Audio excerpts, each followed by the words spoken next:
brought this up, and especially all the work we had to do when I got elected 12, 13 years ago.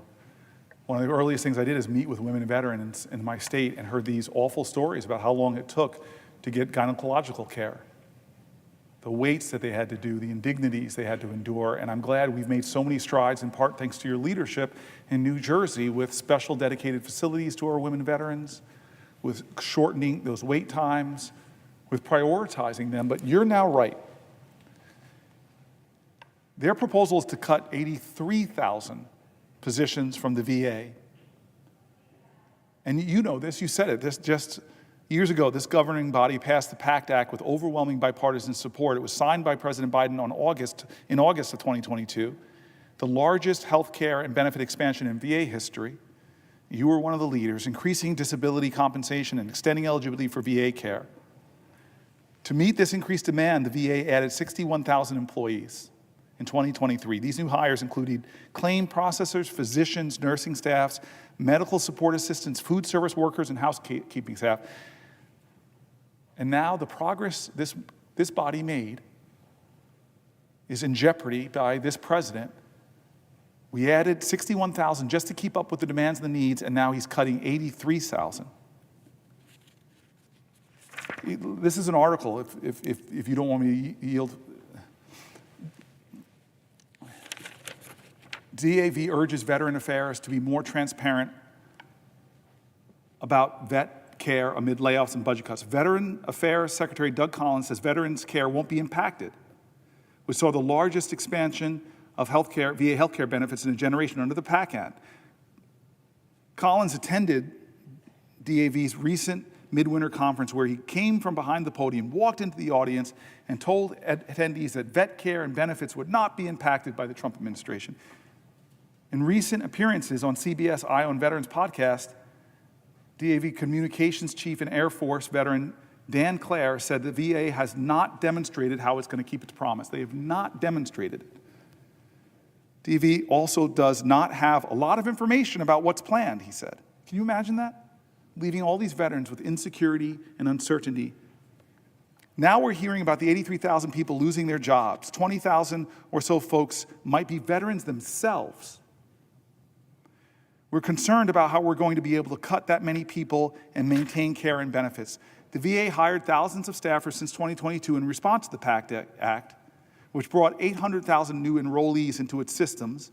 Collins has said cutting the VA workforce by 83,000 would bring it back down to its 2019 level before we did all those expansions to help women's vets. Clare said he has not heard about specific performance problems with those who've been laid off. Well, you haven't heard about it. Veterans' needs have not changed, and they remain great. The people who are sick from the burn pits didn't necessarily get better overnight, and some of these folks are going to have a long road to hoe when it comes to their health. DAV is getting calls frequently from veterans who are scared, angry, and don't understand what's going on and how it's going to affect them. Clare was one of the first whistleblowers on burn pits in Iraq, which eventually inspired the fight to pass the PACT Act to help veterans who became sick or even died from their toxic exposures. When we started talking about dioxin, when Vietnam veterans heard that, they immediately thought of Agent Orange. And that's probably what this is, our generation's Agent Orange. There's a lot of decisions being made behind closed doors, he continued. We want to know what the plan is. We want to know what the plan is. We're not against efficiency of government. We're not against even removing VA employees who may not be fit performers. A veteran has a unique understanding of another veteran's needs, Clare continued. When you lose those folks out of the VA, the veterans, you lose an institutional capacity to understand veterans. It is also unclear how these cuts will impact VA research, which Clare also stretched has helped veterans deal with complex issues that are service-connected, such as traumatic brain injuries and post-traumatic stress. In addition to being concerned about how recent budget cuts and staff reductions will impact veterans' care and caregivers, Clare said DAV is also concerned about the impact on veteran-owned small businesses. DAV is asking veteran business owners whose contracts have been recently canceled or who have been fired from their VA jobs to reach out here. DAV is actively keeping a list of veterans negatively affected by the Trump administration's cuts and plans on fighting for them in the weeks and months to come. And those lists that they're keeping are getting longer and longer and longer of people affected by this. So to answer your question, it's absurd. It is offensive. It's ready, fire, aim. Tens of thousands of veterans laid off, veterans who do business and work in contracts ended.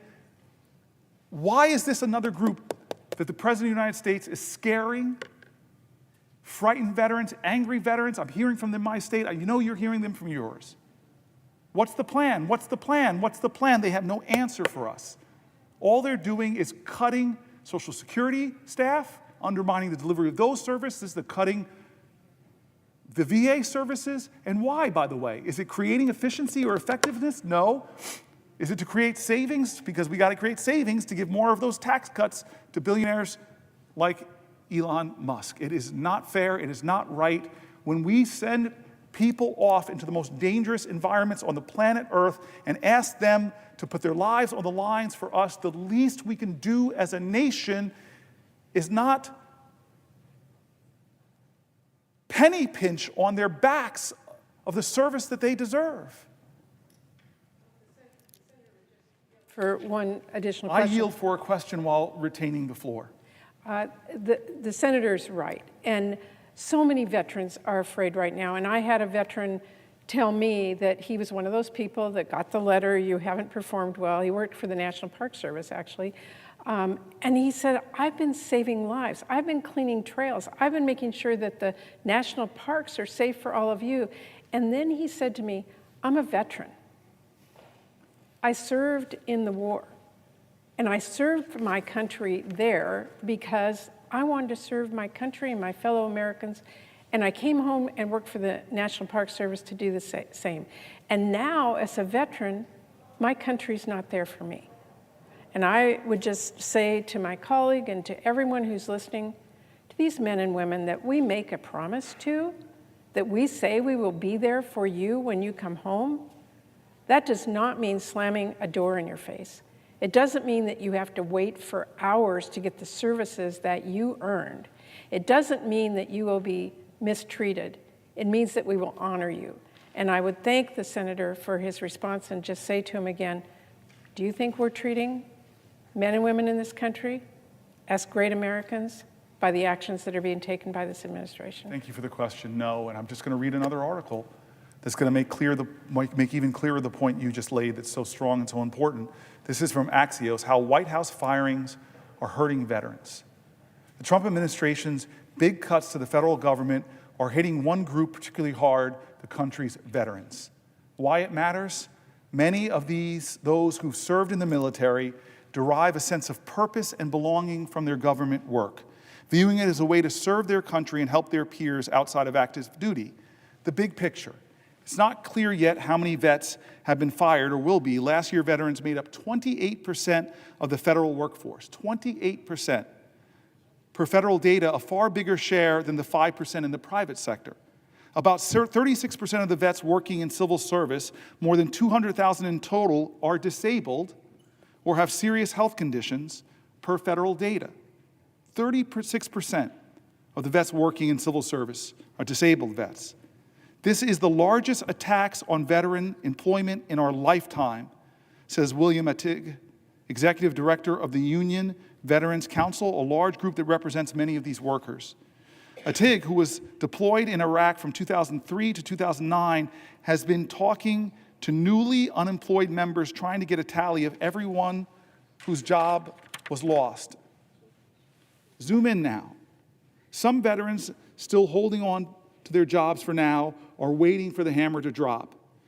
We're being smeared as leeches, but I just want to serve my country and provide for my family, an employee at the Department of Defense who's a disabled veteran, and requested anonymity because he didn't want to put his job at risk. Talk about free speech. We're being smeared as leeches, says a disabled veteran who stood for us. And He was thrilled to land his job, he said a few months ago, but is anxiously waiting to see if he'll be one of the more than 5,000 workers at the Pentagon that the Pentagon said it would fire next week. Privately now, GOP lawmakers are growing uneasy with the cuts to veterans. I know this because I know the heart of so many of my Republican colleagues. Politico reports adding that vets have been disproportionately affected by firings, and again, GOP lawmakers are growing uneasy about it. The White House did not say how many veterans have been fired. At least one department, the Department of Interior, has rapidly carved out an exception for him. President Trump has consistently stood up for our brave men and women, delivering crucial reforms that improve VA health care, said White House spokesperson Anna Kelly in an email. There are a few reasons government work attracts vets. The federal government has a veterans preference. Put simply, when deciding among a group of qualified candidates, they're first in line. I think that's right. You'd have to jump through a lot of hoops to not hire a veteran, said a former official. With more veterans working in government, more feel welcome to work among people who understand them. Others are drawn to their retirement benefits. Years of military service counts towards your federal pension. Plus, though, many of these folks feel drawn to mission-driven employment. Most veterans feel like they're putting on another uniform when they go work in other federal agencies. These jobs are a crucial piece of the puzzle in most military life, he says, adding that it's also a key part of suicide prevention for this at-risk group. One of the most important things you can do for a veteran is help them with a job. How can we expect to maintain what is in America an all-volunteer force if we fail to show those folks willing to serve how we care for our service members when they come home? Slashing more than 83,000 jobs from the VA alone, it's clear that these cuts are going to have a disproportionate impact on veterans, veteran contractors, and the services they receive. I'm angry about these cuts, but most of all, it should make all Americans feel a sense of sadness. We ask our veterans to sacrifice so much, and we all know, who know veterans, it's not just the veterans, it's also veteran families that make that sacrifice, that share in that service, that share in that commitment. And these veterans, some of the more talented, dedicated leaders I know, they're not doing it for the money. They're doing it because they're called to serve. You know how many people jumped into service after 9/11? Friends of mine rushed to join the military, to serve in Iraq and Afghanistan. And now they're home, many of them with invisible wounds, many of them with visible wounds. And the services they rely on for their health care, the services they rely on as lifelines, the services they rely on often that give them hope and opportunity, not compounding their trauma. This is now being attacked by a president who's not keeping his promises. He says he values veterans, but the facts are different. She devoted her life to serving the U.S., then DOJ targeted her. It has been 6 days since Joy Marver was locked out of her office at the U.S. Department of Veteran Affairs, 5 days since she checked herself into hospital for emergency psychiatric care, and 2 days since she sent a letter to her supervisors, "Please, I'm confused. Can you help me understand?" Now, she followed her wife into the storage room of their house outside of Minneapolis, searching for answers no one could give her. A half dozen bins held the remnants of 22 years spent in service to the U.S. government. First as a sergeant first class in Iraq, then as a disabled veteran, and finally as a VA support specialist in logistics. She devoted her career to a system that had always made sense to her, but now nobody seemed to know whether she had officially been laid off, or for how long, or even why. "Are you sure you never got an email?" asked her wife, Mickey Jo Carlson, 49. "How would I know?" asked Maver, 45. "They deleted my account." "Maybe it's because you were still probationary." "My boss said I was exempt," Marver said. "I was supposed to be essential." In the last few months, more than 30,000 people across the country were fired by President Trump's new initiative called the Department of Government Efficiency, a historic reduction of the federal workforce that has been all the more disruptive because of its chaotic execution. Entire agency divisions have been cut without explanation or mistakenly fired and then rapidly rehired, resulting in several lawsuits and mass confusion among civil workers. After a court ruled last week that many of the firings were illegal, the government began reinstating workers even as the Trump administration appealed the decision and promised more layoffs. The VA alone said it planned to cut about 80,000 more jobs this year, including tens of thousands of veterans. And for Marver, the shock of losing her job was eclipsed by the disorientation of being repeatedly dismissed and belittled by the government she served. She had watched on TV as Trump's billionaire advisor, Elon Musk, took to the stage at a political conference wielding a chainsaw to the beat of rock music, slicing apart the air with what he called his chainsaw for bureaucracy. She had listened to Trump's aides and allies deride federal employees for being lazy, parasitic, unaccountable, and essentially wasting taxpayer money in their quote-unquote fake jobs. In Marver's case, that job had meant helping to retrain soldiers for civilian work and coordinating veteran burials while earning a salary of $53,000 a year. Here's the note I got a little while after I was hired, Marver told Carlson, pulling a form letter from the government. "You represent the best of who we are as Americans," it read. "You could have chosen to do anything with your talents, but you chose public service. Kind of boilerplate, but it's nice," Carlson said. Madam Chair. Senator Booker, will you yield for a question? Before I yield, I just want to acknowledge my friend in the chair, and she's cracking a tight whip, so I appreciate you following the rules here. I got to read this now, and then I'm eager to get your question because you are one of the few people I knew before I got to the Senate. That is what I wanted to talk about. Well, I'm sorry, I didn't yield. But I didn't yield for a question. I'm sorry. You can't say anything, sir. Oh. The parliamentarian will jump all over you. I have the floor. So much power, it's going to my head. Sir, will you yield for a question? Oh, man. Known you for like 25 years. I wanted to talk about you, but you're being so insistent. I'll reward your insistence and say I yield for a question while retaining the floor. And let me ask you, Senator Booker, I can't ask you now.